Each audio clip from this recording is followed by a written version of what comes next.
नमस्कार, जोहार, स्वागत है आपका डिजिटल झारखंडी समाचार में। चलिए झारखंड की आज की बड़ी और तमाम मुख्य खबरों पर बात करते हैं, पर उससे पहले आपसे छोटी सी अनुरोध है कि कृपया वीडियो को एक प्यारा सा लाइक अवश्य कर दीजिएगा, क्योंकि आपका एक लाइक करना ही हमारे मेहनत का फल होता है। तो चलिए शुरुआत करते हैं आज की पहली और झारखंड की बड़ी खबर से।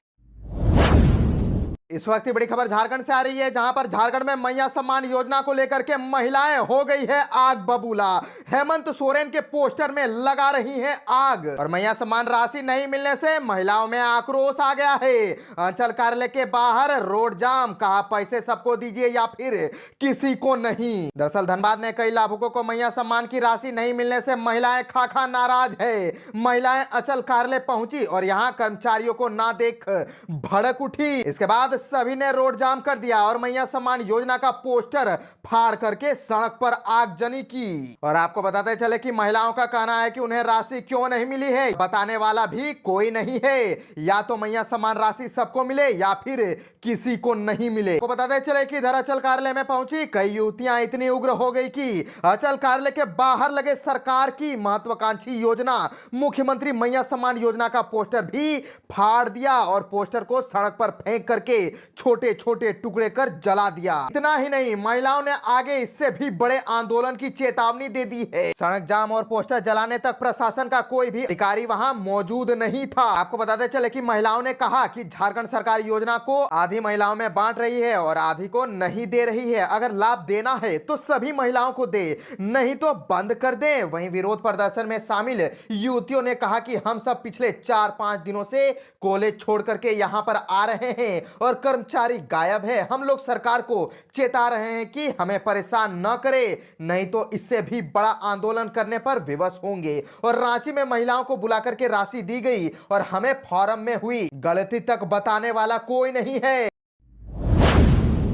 झारखंड में विद्यार्थियों और शिक्षकों के लिए एक बहुत बड़ी खबर सामने आ रही है, जहां पर झारखंड में अब बनेंगे 2 गुने स्कूल ऑफ एक्सीलेंस और 26,000 शिक्षकों की होगी बम्पर बहाली। दरअसल झारखंड में सीएम स्कूल ऑफ एक्सीलेंस के माध्यम से शिक्षा की गुणवत्ता को उभारा जा रहा है। इसलिए सबसे पहले सीएम स्कूल ऑफ एक्सीलेंस की संख्या दोगुनी करने का निर्णय लिया गया है। इसके लिए विभाग स्तर पर स्कूलों को चिन्हित किया जा रहा है। बुनियादी सुविधाएं जहाँ सबसे बेहतर होंगी वहाँ के स्कूलों को एक्सीलेंस से परिणत किया जाएगा। इसके बाद एक्सीलेंस स्कूल के लिए नई आधारभूत संरचना भी विकसित की जाएगी। और इस दौरान जानकारी देते हुए झारखंड के शिक्षा मंत्री ने स्वयं कहा कि प्रदेश में 26,000 शिक्षकों की बम्पर भर्ती की जाएगी और इस संबंध में विभाग के अधिकारियों के साथ बैठक भी हो चुकी है और उन्हें कार्यवाही के निर्देश दिए जा चुके हैं। और आपको बताते चले कि ये बातें राज्य के शिक्षा मंत्री रामदास सोरेन ने स्वयं कही है। उन्होंने कहा कि अभी 80 स्कूल प्रदेश भर में चल रहे हैं, जिन्हें पहले चरण में बढ़ाते हुए 160 किया जाएगा।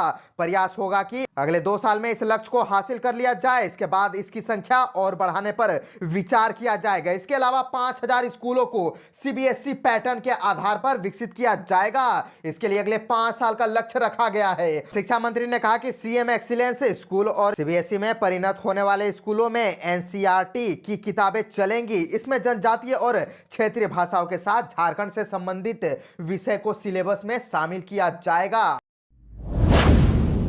जेएमएम का बाबूलाल मरांडी पर पलटवार, कहा कि पहले नेता प्रतिपक्ष ढूंढ लो फिर बात करना भाई। दरअसल झारखंड मुक्ति मोर्चा ने झारखंड बीजेपी के प्रदेश अध्यक्ष बाबूलाल मरांडी पर पलटवार कर दिया है। उन्होंने तंज कसते हुए पहले नेता प्रतिपक्ष ढूंढने की सलाह दे डाली है।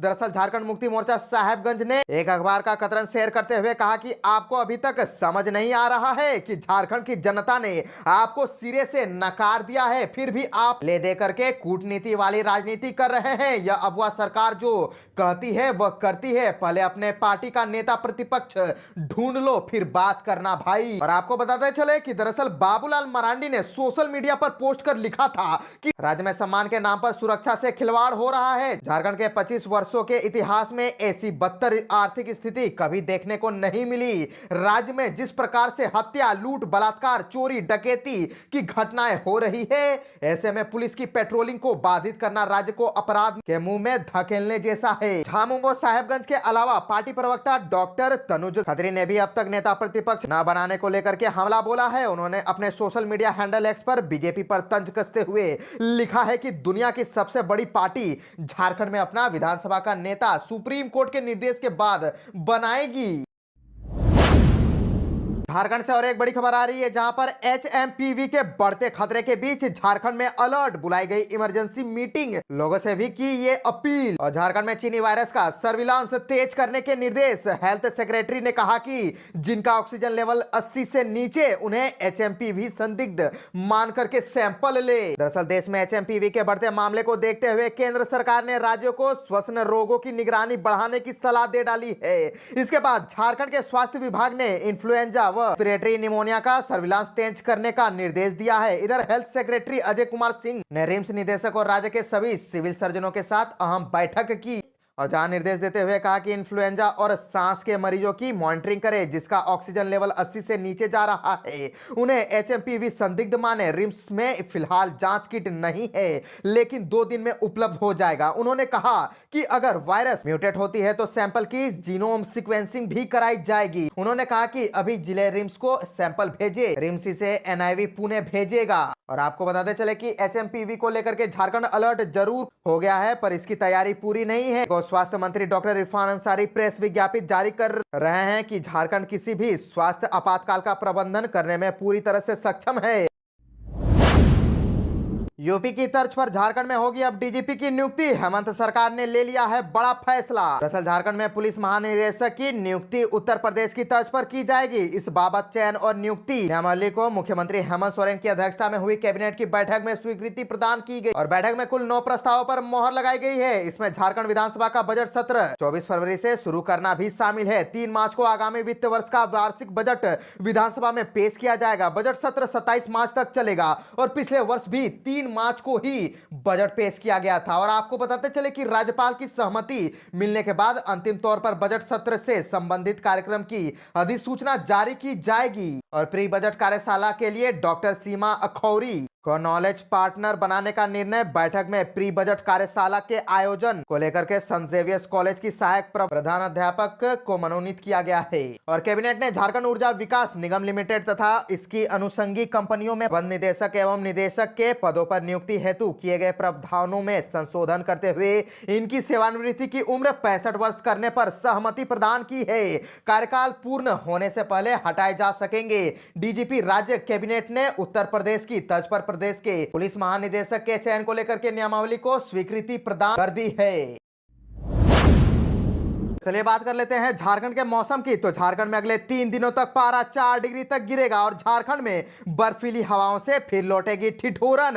और 9 जिलों में घने कोहरे को लेकर के मौसम विभाग का येलो अलर्ट। दरअसल मौसम विज्ञान केंद्र रांची के निदेशक अभिषेक का आनंद ने बताया कि आज और कल न्यूनतम तापमान 2 से 4 डिग्री सेल्सियस की गिरावट आएगी। इस वजह से ठंड और कनकनी हाड़ कपाने वाली होगी। 10 जनवरी को कोई बड़ा बदलाव नहीं होगा और 11 और 12 जनवरी से उत्तर पश्चिमी भारत में वेस्टर्न डिस्टर्बेंस का असर दिखेगा। इस वजह से उत्तर पश्चिमी भारत में बारिश और बर्फबारी होगी। इसका असर झारखंड पर भी दिखेगा और ठंड से कुछ राहत मिलेगी। वहीं बात करें 11 जनवरी को तो सुबह से न्यूनतम तापमान 2 से 3 डिग्री सेल्सियस की बढ़ोतरी होगी और 13 जनवरी से न्यूनतम तापमान में फिर से गिरावट होगी। इधर मौसम में लगातार हो रहे उतार चढ़ाव से सबसे अधिक परेशानी बच्चे वृद्धों को हो रहा है। इसका असर इनके हेल्थ पर पड़ रहा है। इसके बचाव के लिए उन्हें ठंड से बचाने के लिए विशेष ध्यान देने की सलाह दी गई है। अस्पतालों में भी मौसम की वजह से बीमार हो रहे लोगों की खाखा संख्या दिख रही है। और मौसम विभाग ने रांची में घने कोहरे का येलो अलर्ट जारी किया है। राज्य के उत्तर पश्चिमी एवं दक्षिणी पूर्वी क्षेत्र के अंतर्गत आने वाले पलामू, गढ़वा, चतरा, कोडरमा, लातेहार, पूर्वी सिंहभूम, पश्चिम सिंहभूम, सिमडेगा, सरायकेला, खरसावां सहित अन्य जिलों में घना कोहरा छाया रहेगा और इस दौरान न्यूनतम तापमान 7 से 8 डिग्री सेल्सियस तक पहुंचने की संभावना है। और शहर के आसपास के क्षेत्रों में भी कोहरे की वजह से सड़कों पर विजिबिलिटी कम होने की संभावना है। ऐसे में सावधानी से वाहन चलाने की नसीहत दी गई है। झारखंड से और एक बड़ी खबर आ रही है, जहां पर झारखंड में सूचना आयुक्त की नियुक्ति न होने पर सुप्रीम कोर्ट सख्त। दरअसल झारखंड में सूचना आयुक्त की नियुक्ति में देरी पर सुप्रीम कोर्ट ने संज्ञान ले लिया है। सूचना आयुक्त नियुक्ति मामले में सुनवाई करते हुए न्यायमूर्ति सूर्यकांत और न्यायमूर्ति कोटेश्वर सिंह की पीठ ने कहा कि अदालत के निर्देशों के बावजूद सूचना आयुक्तों को सिर्फ इस आधार पर नियुक्त नहीं किया गया कि विधानसभा में विपक्ष के नेता नहीं है, जो गंभीर है। इसके साथ ही कोर्ट ने झारखंड विधानसभा में सबसे बड़े विपक्षी दल को निर्देश दिया कि वह आयुक्तों के चयन के लिए अपने एक निर्वाचित सदस्य को चयन समिति में नामित करे ताकि नियुक्तियां शुरू हो सके। इस मामले को लेकर के सुप्रीम कोर्ट ने 2 सप्ताह का समय दिया है। इतने समय में आवेदकों के नाम के साथ ही उन्हें चयनित करने के मापदंडों की जानकारी देनी है। और आपको बताते चले कि सुप्रीम कोर्ट ने केंद्र सूचना आयोग और राज्य सूचना आयोग के रिक्तियों पर नाराजगी जताते हुए केंद्र को जल्द इन्हें भरने का निर्देश दिया है।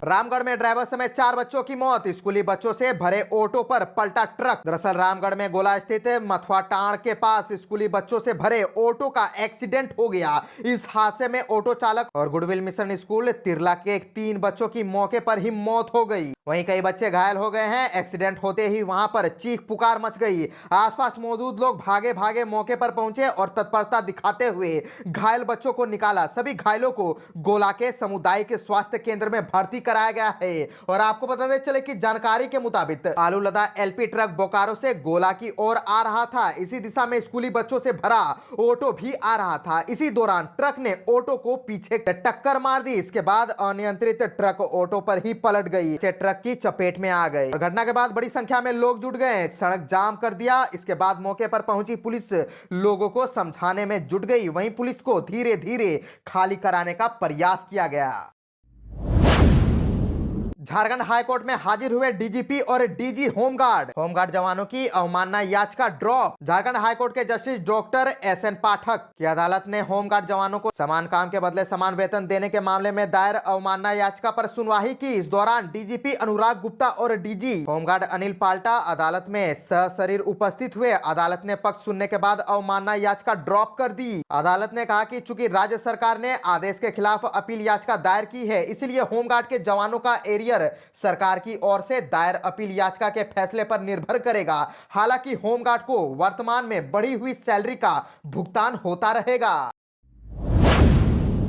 पांडे गिरोह गैंगवार में निशी पांडे और निशांत सिंह को भेजा गया जेल। शूटरों की तलाश में जुटी है पुलिस। दरअसल पांडे गिरोह गैंगवार के मामले में पलामू पुलिस ने गिरफ्तार निशी पांडे और निशांत पांडे को न्यायिक हिरासत में भेज दिए हैं। एसआईटी ने कोलांचल के बड़े चेहरे निशी पांडे और निशांत सिंह को रामगढ़ से गिरफ्तार किया था। गिरफ्तार करने के बाद एसआईटी की टीम दोनों को लेकर के पलामू पहुंची थी। पलामू में मेडिकल जांच के बाद दोनों को न्यायिक हिरासत में भेज दिया गया। कोर्ट में पेशी एवं मेडिकल जांच के दौरान बड़ी संख्या में जवानों को तैनात किया गया। अस्पताल में बड़ी संख्या में पुलिस अधिकारी एवं जवान तैनात थे। गैंगस्टर भारत पांडे एवं दीपक साव हत्याकांड में रामगढ़ की निशी पांडे एवं निशांत सिंह नामजद आरोपी है।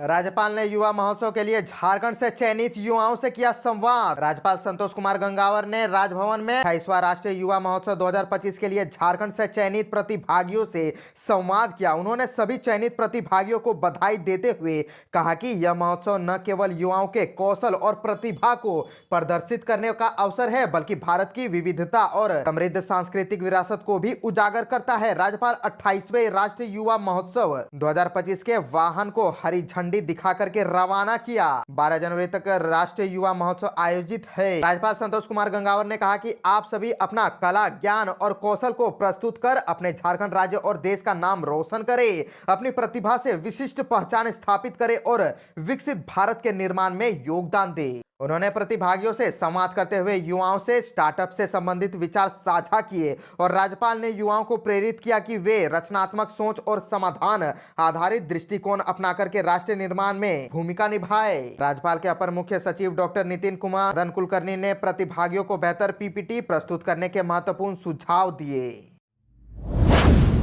झारखंड से और एक बड़ी खबर आ रही है, जहां पर झारखंड में टाटा NH-33 पर बाघ देखे जाने की खबर से चांडिल और चोका में दहशत। दरअसल सरायकेला खरसावां जिले में बाघ देखे जाने की खबरों के बीच ग्रामीणों में दहशत का माहौल है। Wild life institute of India की टीम पहुंच चुकी है। वन विभाग के कर्मचारियों की मदद से बाघ का पता लगाने की कोशिश की जा रही है। और खबर है कि चांडिल के चैनपुर और खूंटी मोड़ के पास बाघ को देखा गया। 8 दिन बाद फिर से बाघ को देखे जाने की खबर से आसपास के ग्रामीण में दहशत फैल गई है। खेत में ट्रैक्टर पलटने से महिला समेत 2 की मौत। ड्राइवर का ट्रैक्टर से नियंत्रण हटने पर हुआ हादसा, 2 जख्मी। दरअसल जामताड़ा में ट्रैक्टर पलटने से एक महिला समेत 2 लोगों की मौत हो गई, जबकि 2 अन्य घायल हो गए। मरने वालों में ट्रैक्टर का चालक और एक महिला मजदूर शामिल है। घटना जामताड़ा जिले के मिहिजामा थाना क्षेत्र सहरडाल चंद्रदीप मोड़ का कोलपाड़ा के पास घटी है। और आपको बताते चले कि ड्राइवर का नियंत्रण हटने से ट्रैक्टर असंतुलित हो गया और खेत में निर्माणाधीन एक मकान के पास जा पलटा। इसमें दबकर 2 मौत हुई है और 2 घायल हुए हैं। मृतक दोनों चंद्रडीपा झिलिमपाड़ा निवासी है।